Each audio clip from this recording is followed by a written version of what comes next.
రే ఎప్పుడు పని పోకుండా ఇంట్లోనే ఉంటావా? తినేదానికి ఎట్టొచ్చాది?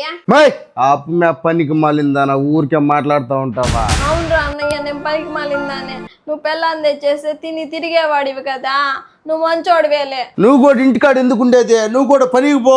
నేను పనికి పోతానా? నువ్వు పనికి మళ్ళా రంజిత్ కాడిని వేసుకొని తిరుగుతా ఉండు, తాగుతా. ఇంట్లో ఆడాలి సంపాదించి తెస్తా ఉంటే నువ్వు బెదిరించి తాగుతా తిరుగుతా ఉంటావు సచ్చినోడా. ఎక్కువ మాట్లాడబాక, చెల్లు అని కూడా చూడను. ఏమే కొడతావా కొట్టు, ఇంట్లో ఆడవాళ్ళని కొడితే మగవాడు అనిపించుకోవరా? చెప్పే.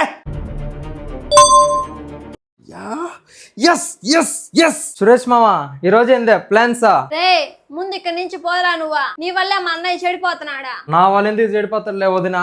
ఏం సురేష్ మామ మీ చెల్లి నా గురించి ఆ మాత్రం మాట్లాడుతుందా? మాట్లాడుతాదిరా, దానికి అన్నంటే గౌరవం విలువ లేకుండా ఉంది. ఈ రోజు నుంచి చూపిస్తా చూడు. ఆ రోజు చూపిస్తానే ఉండల్లా, తాగి రోడ్డు మీద పడిపోయేదే. రంజిత్, ఈ రోజు ఆన్లైన్ లో జాబ్ ఆఫర్ ఉంటే పెట్టాను రా. ఇంటర్వ్యూలు లేవు, టెస్ట్లు లేవు. నా క్వాలిఫికేషన్ చూసి డైరెక్ట్ గా జాబ్ ఇచ్చేస్తారు నాకు. అవును మామా, ఎంత జీతం నీకు? 45,000 రా మామా.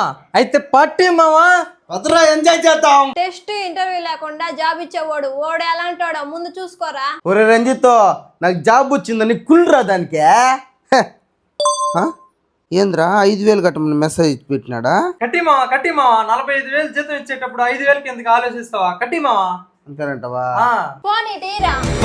ఒరే ఇవన్నీ ఫేక్ మెసేజ్లు రా, ఇలాంటి వాళ్ళు నమ్మకూడదా? టిఫన్ మళ్ళీ 5,000 అడుగుతున్నాడు రా.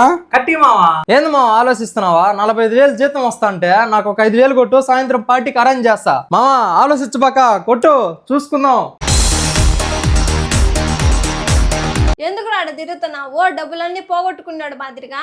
చెల్లి, అవును మేము ఈ వదిన డబ్బులు అకౌంట్ లో ₹1,00,000 మొత్తం అయిపోయాయా. జాబ్ ఇస్తామన్నోడేమో మెసేజ్ రిప్లై లేదు. రంజిత్ తెల్లారు పోయాడు, ఇప్పటి వరకు రాలేదు. ఫోన్ చేస్తే ఫోన్ కలవటం లేదు. ఏం అర్థం కావట్లేదు మా. నేను ముందే చెప్పినాను అవన్నీ ఫేక్ మెసేజ్ రా, నమ్మద్దు అని. ఇప్పుడు ఏం చేయాలో అర్థం కావట్లేదు మా.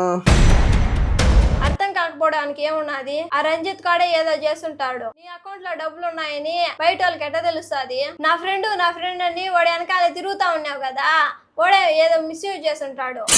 ఎలాగో ఒకటి మనం ₹1,00,000 సంపాదించినావు. ఇంకోటికి సంవత్సరం రోజులు కనబడకూడదు. ట్రైన్ టికెట్లు బుక్ చేయరా.